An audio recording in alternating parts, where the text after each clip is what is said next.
सब बातों की गुनहगार हूँ और ये सारी बातें, सारी चालें मैंने तुम्हें पहले से ही बता दी थी। लेकिन जब तुमने राघव को ये सब बताया तब कुछ हुआ? कुछ नहीं हुआ। क्या मुझे मेरे पापों, मेरे गुनाहों की सजा मिली? नहीं मिली। ना तब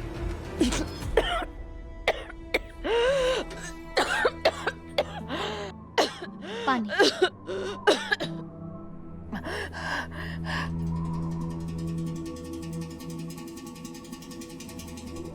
थैंक यू।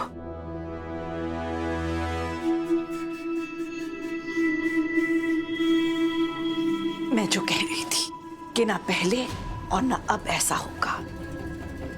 राघव की नजरों में मुझे गिराने के लिए, मुझे मेरे गुनाहों की सजा दिलाने के लिए तुम्हें फिर से जन्म लेना होगा। जानती हो क्यों?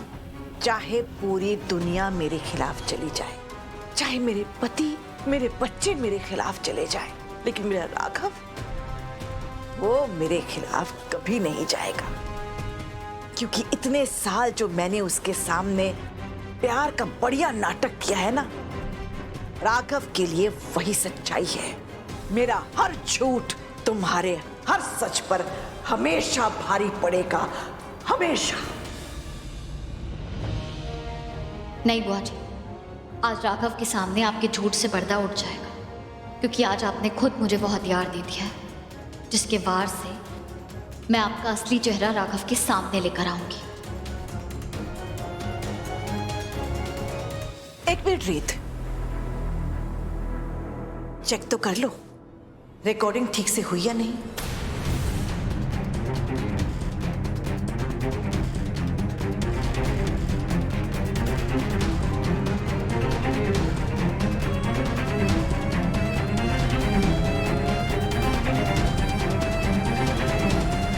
तुम्हें क्या लगा तुम मेरे कमरे में आकर मुझसे मेरा सच उगलवाकर सबूत इकट्ठा करके ले जाओगी और मुझे पता भी नहीं चलेगा?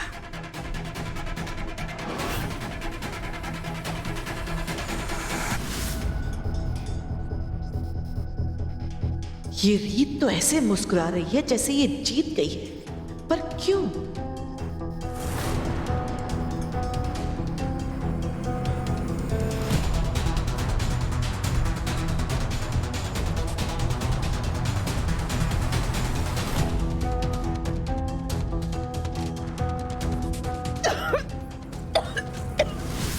पता है रीत, तुम्हारी प्रॉब्लम क्या है? तुम बहुत अच्छी हो, मेरा सच जानते हुए भी कि मैं कितनी चालाकियां करती हूँ, कितनी चालें करती हूँ, कितनी बुरी हूँ। जब मेरे गले में ठसका लगा तो तुम मेरे जैसी बुरी औरत के लिए पानी लेने चली गई। ऐसा तो वही करता है जो दिल का बड़ा अच्छा इंसान हो, और हम जैसे बुरे लोग तुम जैसे लोगों की उसी अच्छाई का हथियार बनाकर उनके खिलाफ इस्तेमाल कर रहे हैं। ऐसे हथियार की मदद मैं तब से ले रही हूं जब तुम पैदा भी नहीं हुई थी। एक सलाह दो, हार मान लो, क्योंकि जब जब तुम मेरे खिलाफ खड़ी होगी तुम्हें मुंह की खानी पड़ेगी। भूल जाओ वो बुरे और अच्छे के आपस में युद्ध की कहानियां, जहां हमेशा हार बुराई की होती है। नहीं बेटा, ये कलयुग है और ये इस युग का दस्तूर है कि जीत हमेशा बुराई की ही होती है। जितनी जल्दी ये बात समझ लो तुम्हारे लिए अच्छा है, क्योंकि मेरे हाथ में जो बुराई की तलवार है ना, उससे तुम्हारी गर्दन कटना तय है।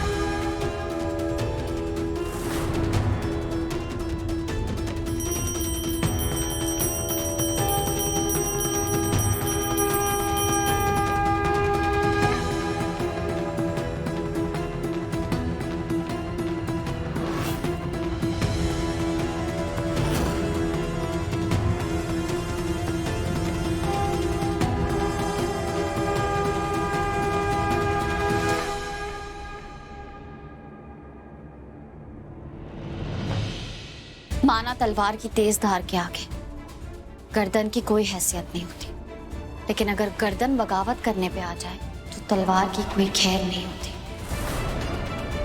बुराई के आगे सच्चाई की जीत की कहानियां हम पहले से सुनते हैं, और वो पहले भी सच्ची थी और आज भी सच्ची है। युग चाहे जो भी हो, अंत में जीत अच्छाई की ही होगी और बुराई की होगी हार। मैं सौगंध खाती हूँ गणपति जी की कि इस गणेश चतुर्थी गणपति विसर्जन से पहले आपका असली चेहरा सबके सामने लेके आऊंगी।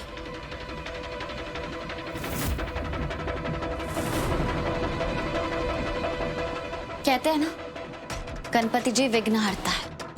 जिस भी घर में जाते हैं वहां के सारे विघ्न हर लेते हैं, और हमारे घर का सबसे बड़ा विघ्न तो आप ही है बुआ जी। इसलिए इस बार आपको भी जाना होगा। गणपति विसर्जन के साथ आपकी बुराई का भी विनाश होगा।